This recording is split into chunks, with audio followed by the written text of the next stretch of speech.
আপনি শুধু পৌঁছান নয়, আপনি বাস্তবে আমল করে দেখাইয়া দিয়েছেন। নবী আলাইহিস সালাতু ওয়াস সালামের মুহাব্বত এই সিরাত দ্বারা ধারণ করতে হবে। হযরত ওমর ফারুক রাদিয়াল্লাহু তাআলা আনহু কে জিজ্ঞাসা করতেছেন, হে ওমর, আমি রাসূলকে তুমি কতটুকু ভালোবাসো? হযরত ওমর চিন্তা করে বলছেন, ইয়া রাসূলুল্লাহ, ইয়া হাবিবাল্লাহ,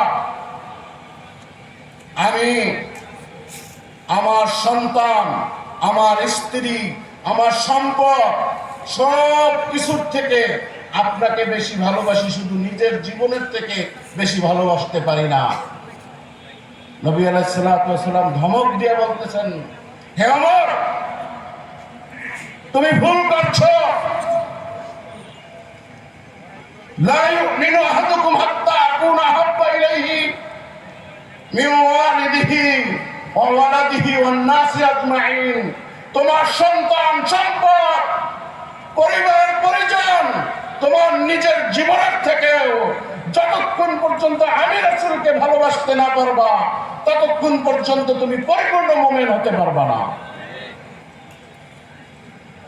যখন আমার রাসূলের বিরুদ্ধে শিক্ষানীতিতে দারুইনের থিওরি দেওয়া হয়, যখন আমার রাসূলের বিরুদ্ধে, রাসূলের আদর্শের বিরুদ্ধে একজন পর্দানিশী মহিলাকে তার বিরুদ্ধে অপমানজনক লেখা হয়, ওই যখন বিকারুন্নেসা থেকে বোরখা পরার কারণে বের করে দেওয়া হয়, যখন রাজনীতিবিদরা বলে শরিয়া আইন বলতে কিছু নাই, এর প্রতিবাদ যদি আমরা না করি, এইটা আমার রাসূলের আদর্শ ছিল, তাহলে আপনি আমি কখনো মুমিন হয়ে কবরে যেতে পারবো না। আল্লাহ তাআলা আপনাকে আমাকে পবিত্র জুমার দিন, আজকে আমাদের এখানে অনেক গুরুত্বপূর্ণ মেহমান আসবেন।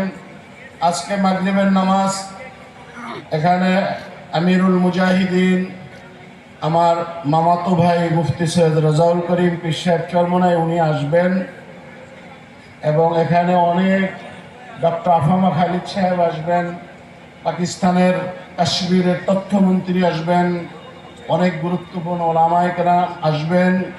জীবনে একটা সময়ের সদকা দেওয়ার জন্য অনুরোধ করছি, এই সময় আর আসবে না। জীবনে আপনার টাকার সদকা দেন, জাকাতের সদকা দেন, কিন্তু আল্লাহর রাস্তায় জীবনের একটা সময়ের সদকা দেন। আল্লাহ তাআলা আপনাকে আমাকে এই তাফসীরুল কোরআন মাহফিলের আলোচনা ধৈর্য সহকারে শোনার তৌফিক দান করবেন। এখানে অনেক স্টল রয়েছে, কিতাব আছে, আপনারা নিয়ে নেবেন। ওইখানে ডাক্তার আবিদ হোসেন রচিত নবী মোর পরশমণি, এই কিতাবটা অনেক সুন্দর, আমি দেখছি প্রতিটা চ্যাপ্টার রাসূলের সিরাত এত সুন্দর করে উনি আনছেন, যা খুব সহজভাবে বোঝা যায়। ওগুলো কেনার অনুরোধ রইল। আমার জন্য দোয়া করবেন, আমিও দোয়া চাই। আমার আবার এখন প্রোগ্রাম হলো সাভারে। আসসালামু আলাইকুম।